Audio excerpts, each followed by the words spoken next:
Right now, President Biden facing what could be the toughest election of his life. New polling just out, raising alarms, the 80-year-old commander-in-chief losing in battleground states and losing support with key demographics. And now facing growing calls from within his own party to withdraw from the race. I think that it would be the right thing to do for the president to not run. There is reason to be concerned, and people shouldn't dismiss these polls. It's just facts of political gravity. Some Democrats worried that history could be repeating itself. I formally declare that I am a candidate for re-election as president.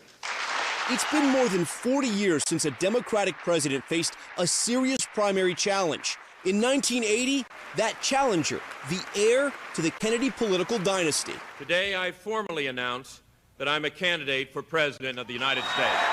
Ted Kennedy, the brother of President John F. Kennedy and Robert Kennedy, going up against then-President Jimmy Carter. The failures are stark. Like Biden, Carter's approval ratings were underwater. Both had perception problems with handling of the economy. Carter saddled with an oil crisis. And like the Israel-Hamas war today, conflict in the Middle East, the hostages in Iran consumed Carter's presidency. I speak to you this afternoon at a somber time. 50 Americans continue to be held captive in Iran.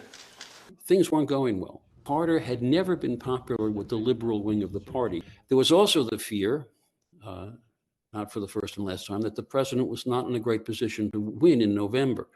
To show the good faith of the Ted Kennedy accused Carter of taking a backseat in his own administration and promised to return to the policies Democrats wanted to see in the White House. Let's see it right now. Kennedy lost that primary to Carter, but rebuked his party leader and called for change in the Democratic Party to his campaign's dying breath. The work goes on, the cause endures, the hope still lives, and the dream shall never die.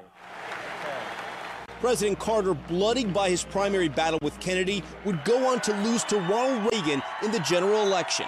Thank you very much. In one of the biggest landslides in American history. I have spoken to Jimmy Carter many times over the years, and above all, he blames his defeat of 1980 on the fact that Ted Kennedy ran against him, divided the party, and made the case for Democrats against Jimmy Carter. Hello, everybody. President Biden, there's hope his reelection won't face the same fate.